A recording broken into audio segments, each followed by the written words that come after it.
I'm at Walmart, scanning and bagging my nearly $300 worth of groceries while the employee who's making $15 an hour stands by and monitors the process. Then this happened. Her, why are you double bagging all your groceries? Me, excuse me. Her, you're wasting our bags.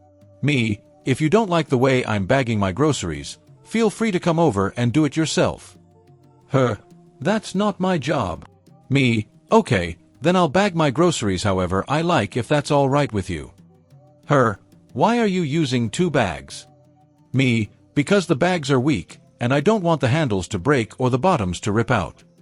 Her, well, that's because you're putting too much stuff in each bag. If you split the items into 2 bags, you wouldn't need to double bag. 10 seconds of me just staring at her.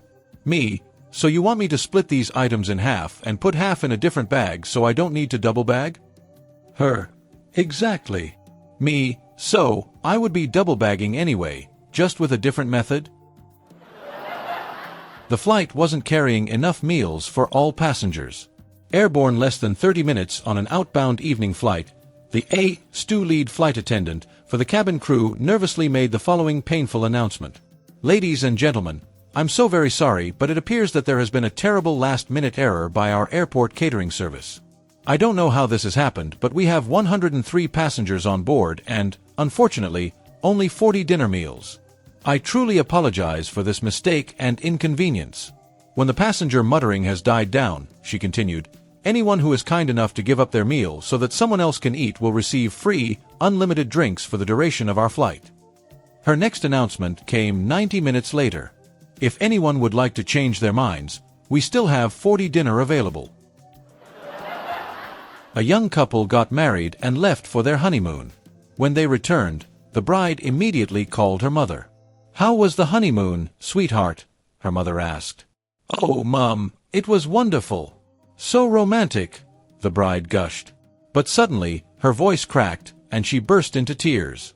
What's wrong, dear? Her mother asked, alarmed. Mom, it's Sam, the bride sobbed. As soon as we got back, he started using the most horrible language. Words I'd never heard before. Awful, horrible 4-letter words. You've got to come and get me. Please, Mum.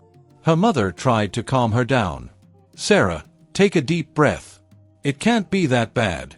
What kind of 4-letter words? I can't say them, Mum, the bride wept. They're so embarrassing. Please just come get me. Darling, you need to tell me what he said. What could be so terrible? Through her tears, the bride finally confessed, Mum, he said words like dust, wash, iron, and cook. Took the family out to eat at Applebee's. The parking lot was packed, but I spotted a guy heading to his car, so I waited about 10 minutes for him to pull out. Just as he left, a car full of young girls swooped in and stole my spot. You know the type. I rolled down my window and told them I'd been waiting for that space. The driver just smirked and said, Too bad. Your name wasn't on it. Livid, but keeping my cool, I found another spot, parked, and went inside to eat. While we enjoyed our meal, I noticed the girls at the bar, taking shots and getting completely wasted. That's when inspiration struck. When we finished, I slipped our waiter a $20 and gave him a simple task. Wait 10 minutes after we leave, then go up to the girls and tell them someone called, saying their car just got keyed. Now, let me be clear. I did not key there, sir. About an hour later, I called the waiter to see how it went. He could barely talk from laughing. Apparently, the girls lost their minds, screaming, freaking out, even calling the cops. Here's where it gets even better. The police arrived, checked the car, and found 0 damage. But they did notice something else. The girls were too wasted to drive. The cops left, circled the lot, and waited. Sure enough, not long after, the girls stumbled out, got in the car, and started the engine. Boom. Parking lot lit up in blue lights. DUI arrests all around. I didn't hear about the bonus until a week later when I went back for a beer. The same waiter saw me, still laughing about it, and filled me in on what happened. I handed him another $20. Best $40 I ever spent, and I kept some drunk drivers off the road. A husband walked into the police station to file a missing person report for his wife. Husband, I can't find my wife. She went shopping and hasn't returned. Inspector, how tall is she? Husband, I never really checked. Inspector, is she slim or healthy? Husband, well, not exactly slim, but she's healthy. Inspector, what's the color of her eyes? Husband, I've never noticed. Inspector, and her hair color? Husband, it changes with the seasons. Inspector, what was she wearing? Husband, I'm not sure. Maybe a dress or a suit. Inspector, was she driving? Husband, yes. Inspector, can you tell me the make and color of the car? Husband, it's a black Audi A8 with a supercharged 3.0-liter V6 engine, 333 horsepower, an 8-speed Tiptronic automatic transmission with manual mode. It's got full LED headlights, and there's a faint scratch on the front left door. The husband then began to cry. Inspector, don't worry, sir. We'll find your car. A baby is born with light skin and fair hair. The expectant father, whose features are quite dark, is outraged. He gathers his weapons and heads straight for the only fair-skinned man in the entire region, a missionary the next village over who bears a striking resemblance to this newborn child. The man storms straight into the missionary's room. How do you explain this? He demands. The missionary, desperate from the predicament he has found himself, points out the window. Look to the field, he says. The sheep that graze there are white, and yet that one right amongst them is completely black. This is God's way. Oh, okay, I understand, the villager says. I won't say anything about the baby if you don't say anything about the sheep. A journalist goes to a poor remote village for a documentary. He saw an old man and asked him to narrate a typical happy story of his village. The old man smiled and began. One day, a long time ago, my goat got lost in the mountains. As is our tradition, all the men of the village gathered to drink vodka first and then looked for the goat. When we finally found her, as is our tradition, we all drank some more vodka and all the men in the village each got their turn to mate with the goat. We had so much fun that day. The journalist realized that he couldn't publish such a story, so he asked the old man if he had another happy story. The old man smiled again and started all over again.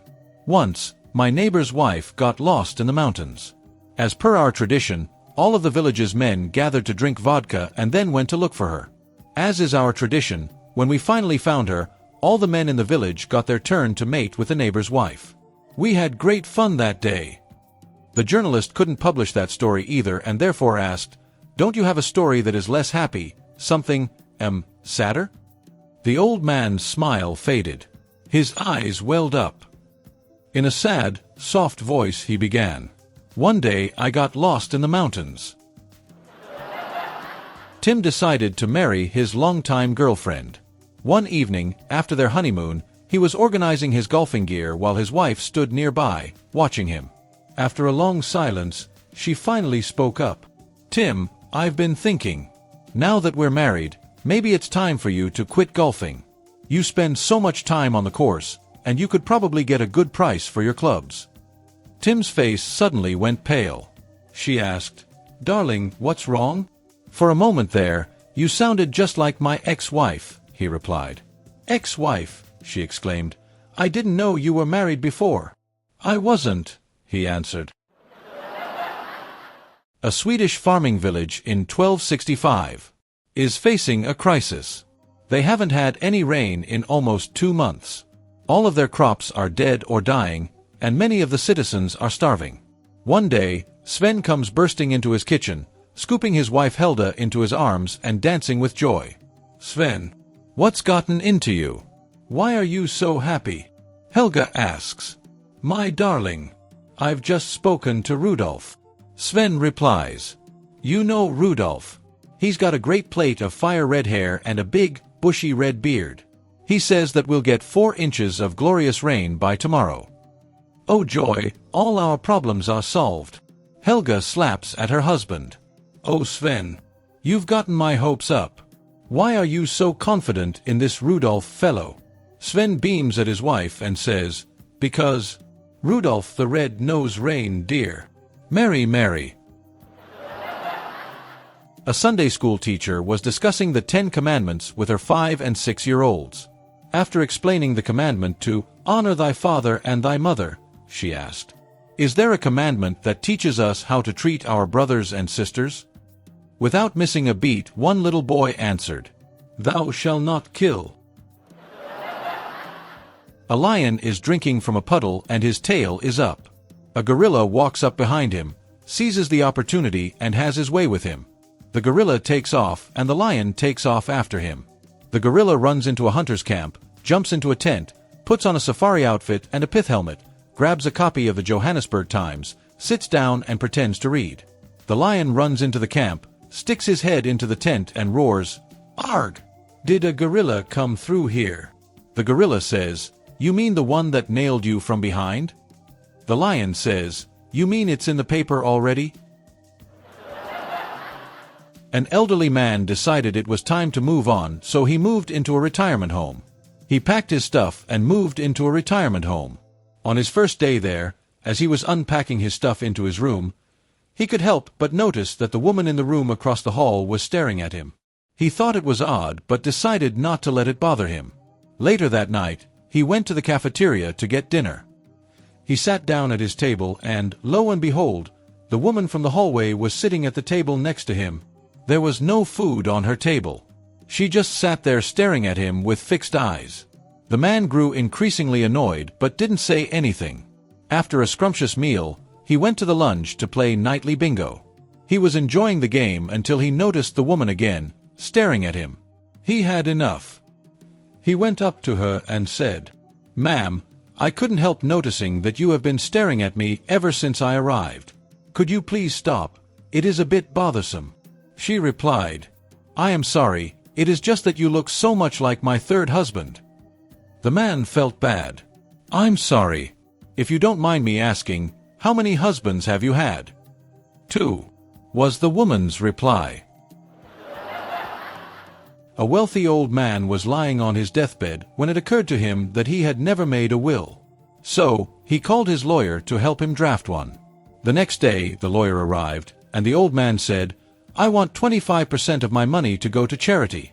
After all, I've taken so much, I should give something back." "How generous of you," the lawyer replied. "I'll make sure that happens right away. I also want 25% to go to my son. He's been waiting for the day he could get his hands on my money," the old man added. "Okay, I'll make sure he gets 25%, the lawyer responded. "And the rest should go to my wife, on the condition that she remarries after I die," the old man said. The lawyer, a bit puzzled, asked, "Okay, I'll make sure that happens. But may I ask why you want her to remarry? It's a rather unusual request." The old man grinned and said, "I want to make sure at least one man regrets my death." Bob left work one Friday evening. But it was payday, so instead of going home, he stayed out the entire weekend partying with his mates and spending his entire wages. When he finally appeared at home on Sunday night, he was confronted by his angry wife and was barraged for nearly 2 hours with a tirade befitting his actions. Finally, his wife stopped the nagging and said to him, "How would you like it if you didn't see me for 2 or 3 days?" He replied, "That would be fine with me." Monday went by and he didn't see his wife. Tuesday and Wednesday came and went with the same results. But on Thursday, the swelling went down just enough where he could see her a little out of the corner of his left eye. 2 priests were determined to make this a real vacation by not wearing anything that would identify them as clergy. As soon as the plane landed, they headed for a store and bought some really outrageous shorts, shirts, sandals, sunglasses, etc. The next morning, they went to the beach, dressed in their tourist garb. They were sitting on beach chairs, enjoying a drink, the sunshine and the scenery when a drop-dead gorgeous, topless blonde in a thong bikini came walking straight towards them. They couldn't help but stare. As the blonde passed them, she smiled and said, good morning, Father," nodding and addressing each of them. They were both stunned. How in the world did she know they were priests? So the next day, they went back to the store and bought even more outrageous outfits. These were so loud you could hear them before you even saw them. Once again, the 2 priests, incognito, settled on the beach, in their chairs to enjoy the sunshine. After a while, The same gorgeous topless blonde, wearing a string, taking her sweet time, came walking toward them. Again she nodded at each of them, said, "Good morning, Father," and started to walk away. One of the priests couldn't stand it any longer and said, "Just a minute, young lady." "Yes," she replied. "We are priests and proud of it, but I have to know, how in the world did you know we are priests dressed as we are?" She replied, "Father, it's me, Sister Mary Frances." A man in his 40s just bought a brand new BMW and decided to take it for a spin on the highway. The top was down, the wind was rushing through what little hair he had left, and he figured, why not see what this baby can do? As soon as he hit 80 miles per hour, he spotted flashing red and blue lights in his rearview mirror. No way they can catch a BMW, he thought, so he pushed it even more. 90 mph. 100 mph. Then reality hit. Running from the cops? Probably not the best idea. So, he sighed, slowed down, and pulled over. The officer walked up, took his license, and without even looking up, said, "Listen, it's been a long day, it's the end of my shift, and to top it off, it's Friday the 13th. If you can give me an excuse for speeding that I haven't heard before, I'll let you go." The man thought for a second and replied, "Last week, my wife ran off with a cop. I thought you were bringing her back." The officer chuckled, handed him his license, and said, "Have a good one." Then he walked away. Moral of the story: sometimes, the right answer can get you out of trouble.